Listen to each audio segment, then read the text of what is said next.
Good morning. Welcome to the Thursday, August 31st, 2023 meeting of the Chappaqua Central School District Board of Education. We have been in executive session since, I don't remember.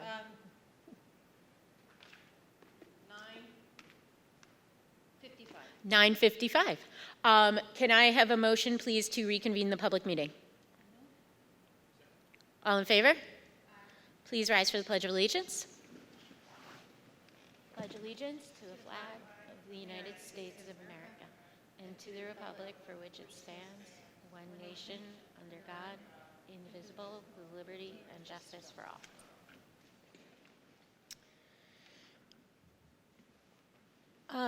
Okay, I will start. Welcome back.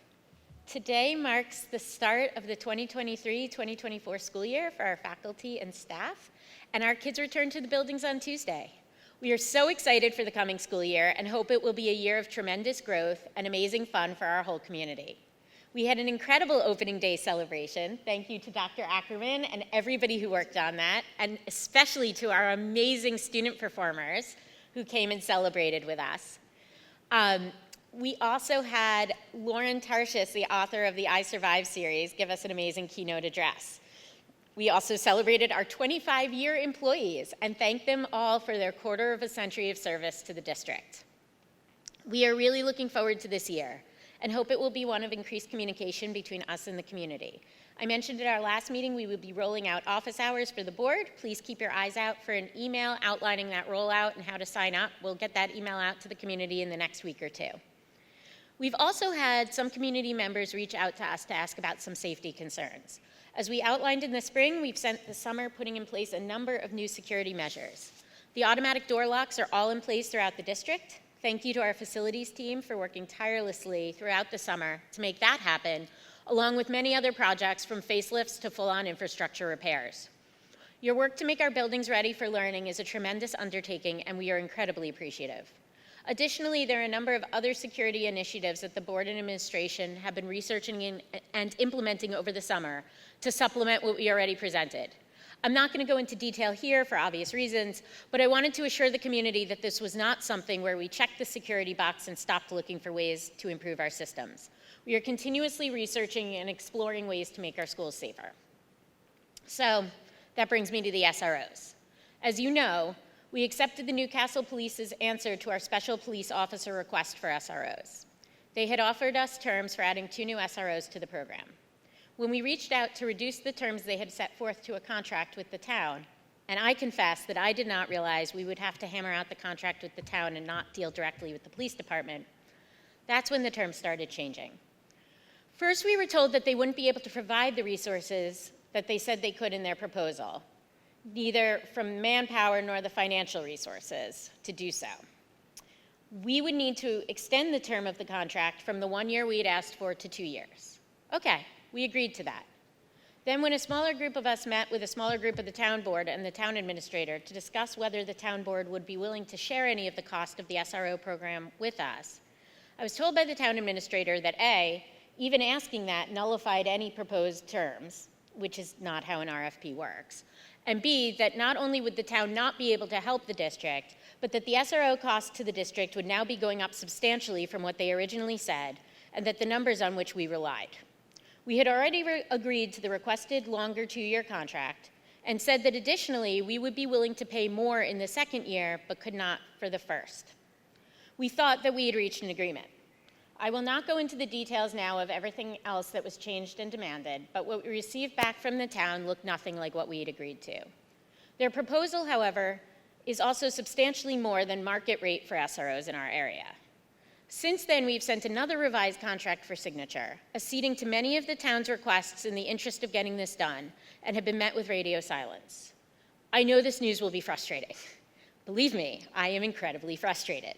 But every time we think we have an agreement ready for signature, the town comes back with more changes and more financial onus on the district.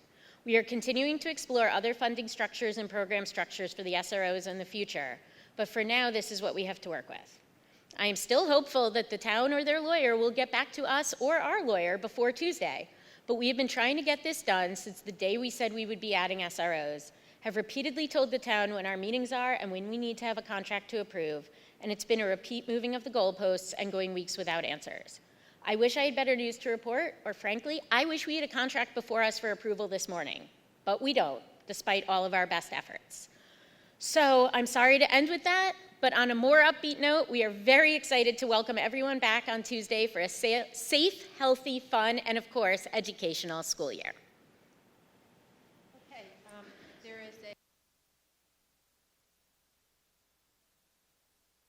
a board retreat, the calendar resolution, so you just need to act on that. So I will move 1.1.1, adopting the revised 23-24 Board of Education meeting calendar, which is exactly the same as it was, but adding our board retreat in October. Can I have a second? Any questions or concerns? All in favor? Aye. Okay. Thank you, Hillary. And so we'll move into the superintendent's report. David, if you could just pull that up. There is an amazing picture of me to start this report. Thank you for placing that in there. It's at our opening this morning. And so I just want to begin by thanking all of our students, our speakers, Hillary for her comments this morning, our PTA. We had a great launch for the school year with our staff out on the contest field, but it took a lot of work to get it to a place where we felt we were ready to hold this meeting this morning. And so I just want to express my gratitude to all those members of our team that put the effort in and were here yesterday with us in the afternoon, helping us get organized for today. So welcome back. We are thrilled to welcome our students on Tuesday. We've had our kindergartners come for orientation so they can start school on Tuesday with their classmates for a full day, which I appreciate. I know many of our teachers came in to help parents as they transition to launching some of their students out the door, so I want to express my gratitude to them. We had our 5th graders in to get their lockers ready, and of course we had our freshman orientation this week as well. I also want to take a moment to thank, we have kids that attend school all summer, and we've had our summer school staff here at Bell Middle School working with Jamie and Karen, so I want to express my gratitude to our summer staff who have spent the summer teaching and supporting our kids. So thank you to them as well. Now this is a meeting where we have to approve a whole bunch of stuff that we've already talked about. So we have our safety plan on the, first we have our code of conduct, which has been posted on the website. We've had our hearing. We haven't had any feedback regarding the changes that the policy committee has recommended. So that is on the agenda for your consideration today. We have our required safety plan that has a lot of prescribed language in it from New York State. That is on the agenda for your consideration today as well. What people are normally more interested in are building-based plans, which are really specific, and principals talk with parents during open house about some of those procedures that are similar across the district, but also nuanced depending on what those building spaces look like. But this is the required plan that's public on our website that we need to post, and that is here for you for your review today on the agenda. We have our continuity of learning plan in place for next year. I know that we may be an anomaly when you think about how districts are considering COVID next year, but we are in line and in sync with the Department of Health and our medical director of how we're going to approach supporting our students and our staff who test positive for COVID over the course of the school year. Because, and I want to be really clear about this, because that isolation period still exists. So kids and adults who are COVID positive have to stay out of our space for 5 days, but they may be fine. And so we want to make sure that learning can continue. So we will be Zooming this year as long as that isolation period is in place. We will be having staff and students stay home for 5 days. Masking will be required inside days 6 through 10, unless, of course, people test out of masking, just like last year. If you're symptomatic and sent home, we'll give you a COVID test. You got to test negative before you can come back to school. And then in order to help our nurses keep track of isolation periods and the number of cases they have in a particular building, we are still going to continue our attestation forms for our staff and our students. Things that will be different Our parents already know this who have athletes here in the fall. You're not going to be required to go to the doctors if you have COVID to get back into your sports team.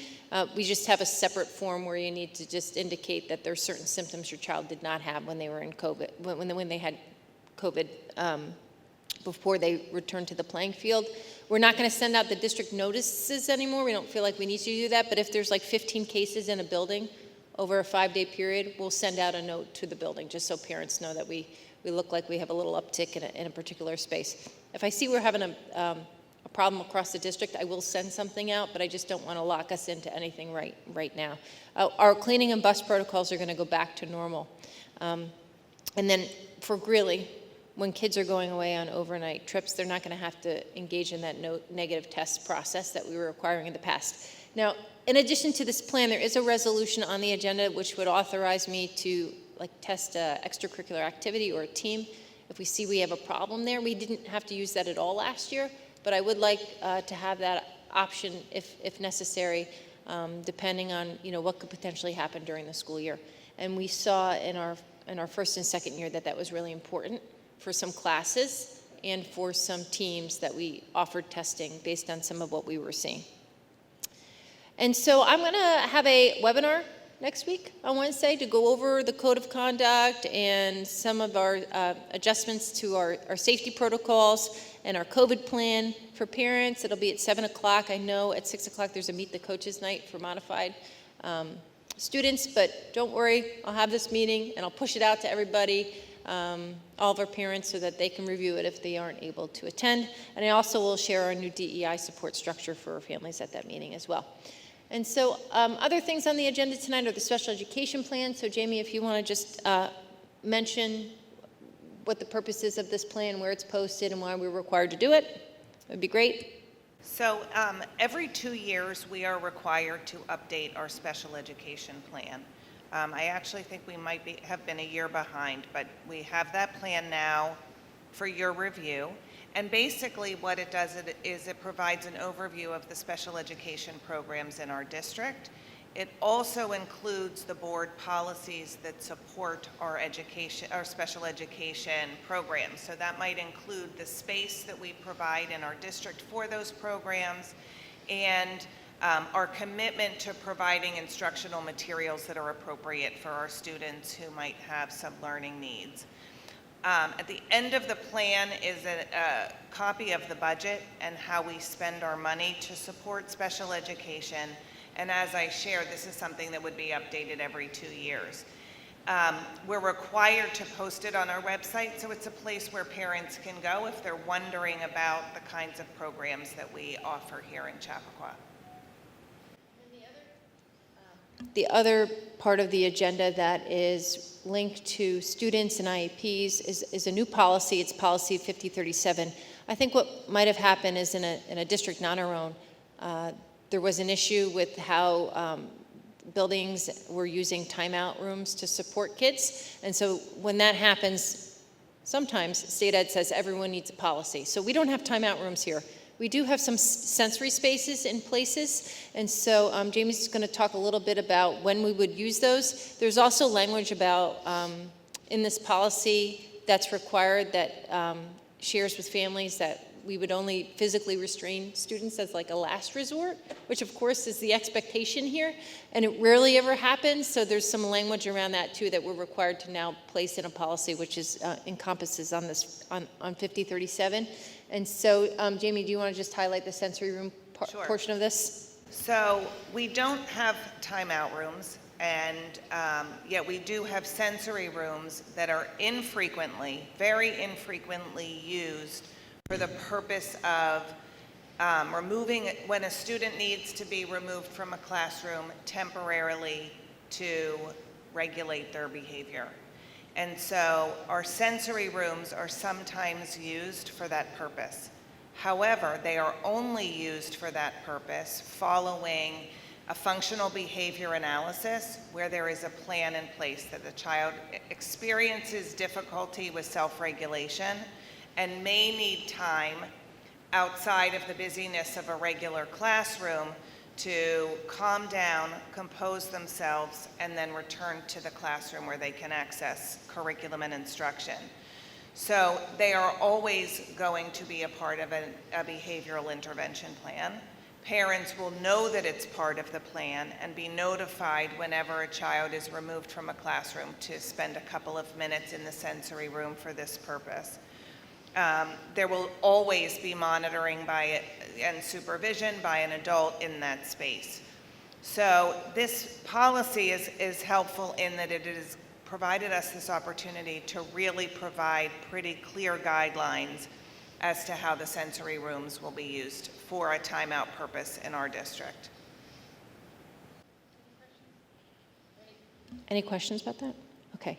And so the last thing that's on the agenda, at our previous meeting, we talked about our fees for our building use. And so we haven't made any changes. We didn't get any feedback that there was a level of concern. So the fees that we have presented before you are the ones that we're recommending as we move forward into next school year.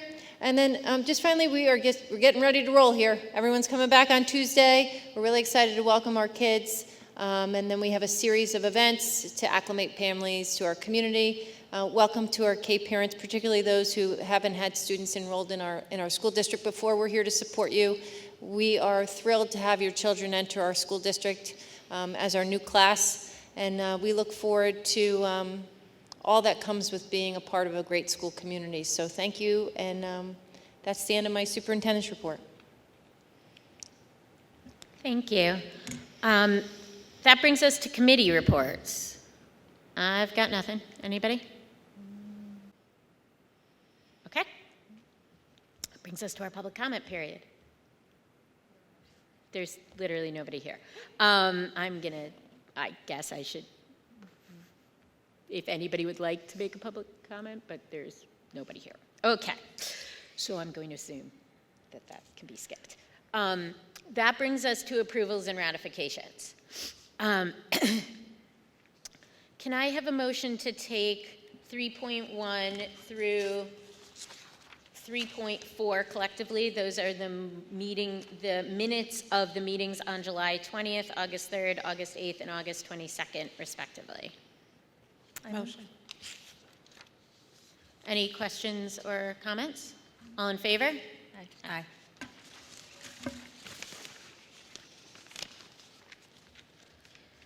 Okay, so the next couple we should probably take independently. So I will move 3.5, which is the adoption of the 23-24 Student Code of Conduct. Can I have a second? Second. Any questions or concerns? All in favor? Can I have a motion for 3.6, please, which is the District Safety Plan? I move. Any questions or concerns? All in favor? Can I have a motion, please, for item 3.7, which is adopting the new schedule of fees for community use? This is a second reading and adoption. Okay, I'll second. Any questions or concerns? All in favor? I will move policy 5080, which is 3.8, which is the Title IX sexual harassment policy for students, first reading and adoption. We are waiving a second reading of the policy and adopting it here this morning. So I'll move 3.8. Can I just add, we're just changing some names based on reassignments of administrators to both of these policies. Just want to clarify that for the community. Yeah, actually, we can take 3.8 and 3.9 together. Oh, we already moved it. Okay. So all in favor of 3.8? Aye. Can I have a motion for 3.9, which is, again, just a editing to include names? Motion. I will second. Any questions or concerns? All in favor? Can I have a motion for 3.10? This is what Jamie Edelman just explained, the new policy on the use of sensory rooms and emergency interventions.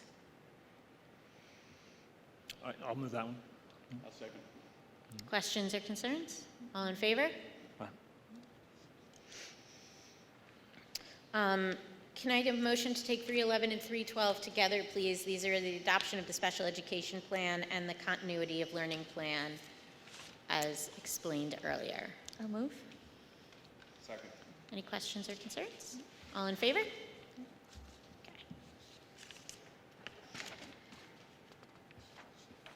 I recommend 4.1 instructional as presented. I'll move that we accept the superintendent's recommendation for 4.1 as presented. I'll second. Questions, concerns? All in favor? Just want to thank Andrew Crescilia. He hired a lot of people over the summer with the principals and the assistant principals and our teachers who came in to interview our candidates, and we are well positioned to open. We have some really experienced teachers coming in, and I'm excited for our kids to meet them. So thank you. Thank you, Andrew. All right, 4.2 non-instructional, I recommend that as presented. I move that we accept the superintendent's recommendations in 4.2. I second. Questions? All in favor? Aye. Okay, that brings us to 5, which is our consent agenda. The use of the consent agenda permits the Board of Education to make more effective use of its time by adopting a single motion to cover those relatively routine matters which are included. Any member of the board who wishes to discuss individually a particular piece of business may indicate, and that item will be considered and voted on separately. Does anybody want to remove anything from our consent agenda today? Okay, then can I have a motion, please, for 5.1 through 5.11?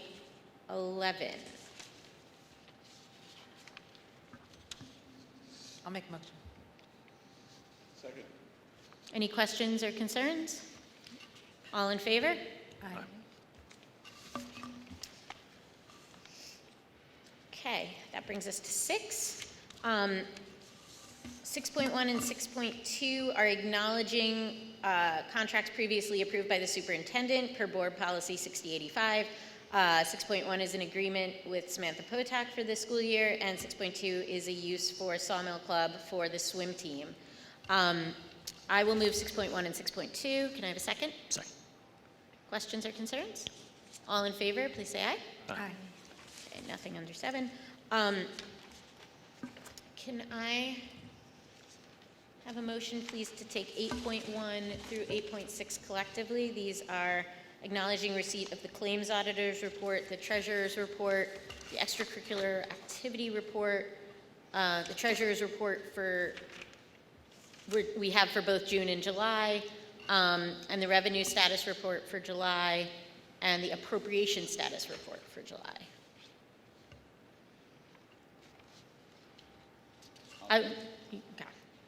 I will second. Any questions or concerns on anything 8.1 through 8.6? All in favor? Aye. Okay, that brings us to notice of future meetings. Our next meeting will be back at 7 o'clock on September 13th, which will be the district performance report. We'll be back here. And then on September 27th, also at 7 p.m., which is the audit approval. Can I have a motion to adjourn, please, at 11:13 a.m.? All in favor? Aye. Okay, we are adjourned. Thank you. Have a wonderful school year, everybody.